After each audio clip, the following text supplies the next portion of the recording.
Bonjour à tous, c'est Vanessa Montanari. Je suis la dirigeante de Pharma Spécifique. Pharma Spécifique qui est une CRO certifiée ISO 9001 que j'ai créée il y a 14 ans. Nous sommes également un organisme de formation certifié Calliope. Nous proposons des formations en recherche clinique en ligne pour les professionnels de la recherche clinique. Donc aujourd'hui, je vais échanger avec Soumaya. On va aborder une nouvelle question d'un internaute. Donc la question, c'est comment développer son charisme pour être un bon arc. Mais avant de répondre à cette question, je vais demander à Soumaya de se présenter. Merci beaucoup, Vanessa. Je souris parce que cette question nous a suscité beaucoup de réflexions. Mais en tout cas, moi, je suis Soumaya Derbali-Meshai. Je suis la fondatrice de Sama Coaching. J'accompagne les cadres à éviter l'épuisement professionnel et le burn-out en développant des compétences personnelles, donc des soft skills au service de leur propre bien-être et aussi de la réussite et de leur carrière. Très bien. Alors, comment développer son charisme pour être un bon arc? Donc, moi, quand je lis cette question, la première chose que je me pose, la première question que je me pose, c'est est-ce qu'un arc a besoin de charisme déjà?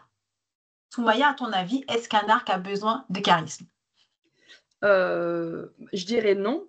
Après, la première question à se poser, c'est quoi le charisme pour moi?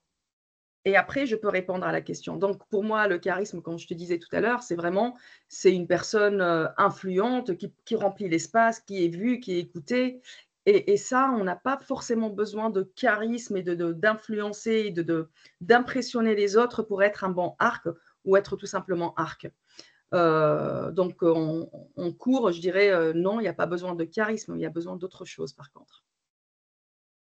Donc, on aurait besoin plus de confiance en soi pour pouvoir se montrer, du moins avoir une apparence confiante, sûre de soi, pour que les personnes aient confiance en nous. Si on a Oui, confiance en nous, les personnes pourront plus facilement avoir confiance en ce qu'on leur dit absolument. ou ce qu'on leur demande de faire. Parce qu'au final, un arc, c'est quand même une personne qui va dire à l'équipe médicale, aux membres du centre, vous avez fait des erreurs. Il faut qu'on les corrige. Il faut Ouais, qu'on fasse quelque chose, qu'on respecte les bonnes pratiques cliniques pour oui, avoir un meilleur résultat, une étude de qualité, des résultats de qualité. Donc c'est quand même pas un discours facile à avaler par les personnes du centre qui ont probablement fait de leur mieux ouais. pour faire le travail qu'ils font. Donc, il faut pouvoir. Donc, il y a ce côté confiance en soi pour aborder les choses avec la personne, confiance en soi pour aussi confiance en ce qu'on maîtrise, confiance en ce qu'on maîtrise, et puis le côté aussi intelligence sociale, compassion vis-à-vis du travail qui a été fait, respect du travail qui a été fait. Qu'est-ce que Absolument. tu en penses, Soumaya? Bah, je suis complètement d'accord avec toi et c'est pour ça que je disais, on n'a pas forcément, tant mieux si on est charismatique, mais on n'a pas forcément besoin de charisme, mais besoin de confiance en soi pour, comme tu disais, faire confiance à l'autre. Et la confiance en soi, c'est quelque chose qu'on peut développer et qui se développe et c'est un entraînement. C'est comme quand tu vas à la salle de gym ou au yoga pour une posture. Au début, tu peux même pas toucher tes genoux et à la fin, tu peux poser tes mains sur le tapis. Donc, c'est une question d'entraînement, la confiance. Et la confiance, c'est quelque chose de fluctuant. Si on regarde sur l'aspect biologiquement, nous qui avons une culture scientifique, la théorie polyvagale, qui est une théorie très intéressante à regarder pour se comprendre et développer sa propre confiance, elle nous dit, la théorie polyvagale, elle est basée sur trois piliers, mais on va parler de deux piliers. Le premier, c'est la co-régulation. Si moi, je suis une personne stressée, ou je suis très stressée quand j'arrive sur le centre, la personne en face, il va y avoir une connexion. On va se co-réguler toutes les deux. Donc, je vais lui, inconsciemment, bien évidemment, elle va prendre mon stress et je vais devenir une source de danger pour elle. Personne n'a envie de faire plaisir à son danger ou de répondre aux besoins de son danger. Donc, elle va nous fuir. On va lui courir après toute la séance de monitoring parce que je lui dis t'as mis 52 pour le kilo, la tension artérielle, elle n'est pas comme ça, il faut que tu répondes, il me reste, j'ai mon TGV. Donc, voilà, tu vois, ne serait-ce que je te parle comme ça, je suis sûre que ton corps, il va commencer à envoyer des signaux de stress. Qu'est-ce qu'elle me veut? Voilà, Vanessa, on peut se détendre. C'était juste pour faire le show et montrer un peu un exemple. Et si j'arrive, je me régule, j'auto-régule mon système nerveux en arrivant au centre, je respire, je baisse les épaules, je me rappelle pourquoi je suis là, pour l'intérêt du patient, pour le métier que j'aime, pour rencontrer des gens. On est ensemble sur le même bateau, on travaille pour la même mission, qui est quand même la recherche clinique, qui est une mission très, très noble. Donc, je n'ai aucun intérêt à stresser la personne, même si c'est un mécanisme de défense inconscient. Mais donc, quand j'arrive détendue, la personne, elle va trouver ma présence très, très agréable, que ce soit l'investigateur, le tech, le pharmacien, tout le monde dans l'hôpital. Et donc, ma présence va être agréable. L'autre pilier, c'est la neuroception. Notre corps, il est rempli de récepteurs, de dangers externes et de stimulation externe. Donc, si moi j'arrive, je parle très très fort, je suis tendue comme ça, j'ai les épaules ici, j'arrive le visage fermé, l'autre, sans même me parler, son corps, il va recevoir l'intonation de ma voix, les oreilles, elle va avoir une perception de danger, les yeux de la personne, qui va percevoir en fait ma posture comme ça rigide parce que je suis stressée, logique. Donc, toute cette neuroception qui est une force, une compétence du corps humain, elle va traduire ça par cette personne, c'est un danger. Pareil, elle va me fuir, etc., etc. Donc, l'idée, c'est vraiment travailler cette confiance interne, cette sécurité interne pour que je sois une source de collaboration et pas une source de stress. Et limite, quand je demande un rendez-vous, on va me donner un rendez-vous dans 3 mois. Donc, est-ce qu'on a parlé de charisme jusque-là? Je n'ai pas l'impression. On a parlé de présence, de langage et même langage non verbal, en fait. Mhm, mhm, mhm. Il y a un petit côté maîtrise de soi aussi, non? Dans ce que tu Tout viens à de fait. dire. Bah Mhm. oui, c'est un travail. On maîtrise son stress, on maîtrise sa présence, on se met en compassion pour soi. Oui, je me suis levée à 5 heures ou 4 heures du matin, j'ai fait 3 heures de TGV et je suis fatiguée, je suis de mauvaise humeur. D'abord, je suis dans la compassion.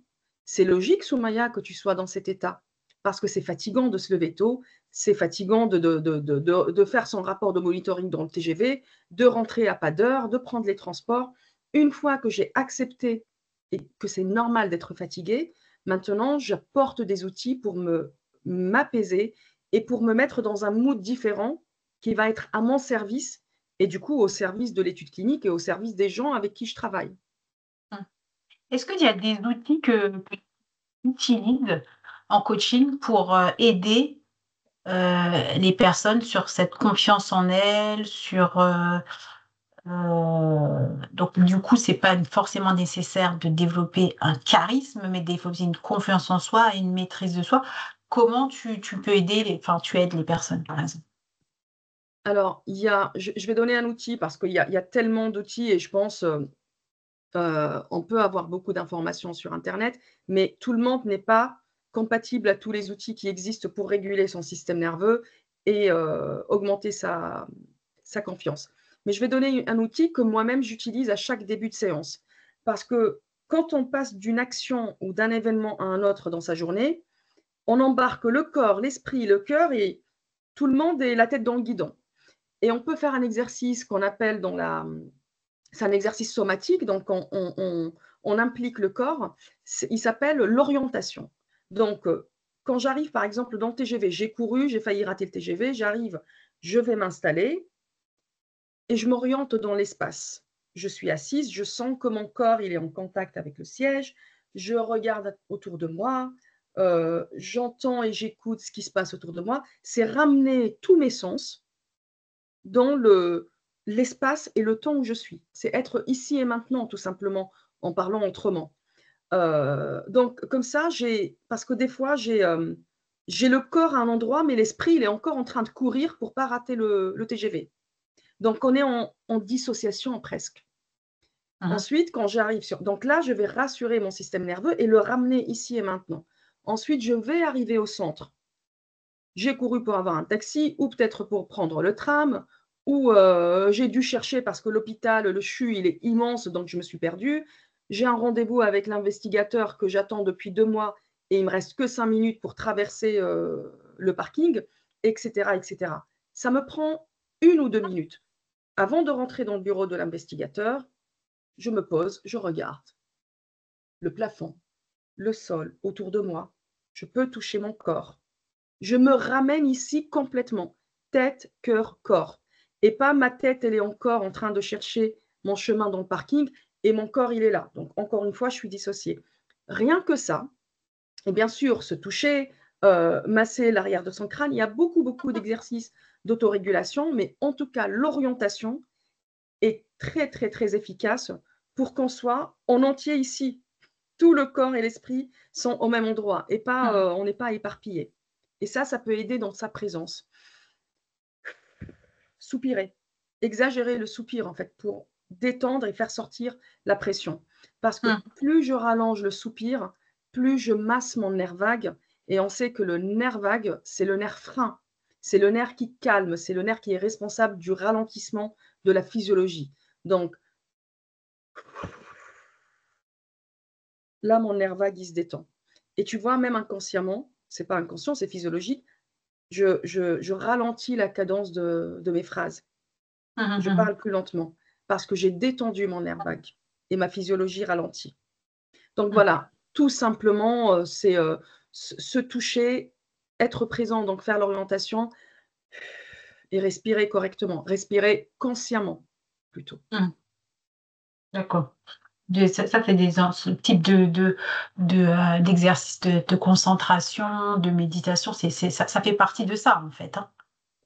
Oui, et c'est basé sur la biologie de l'être humain. C'est vraiment physiologique, en fait.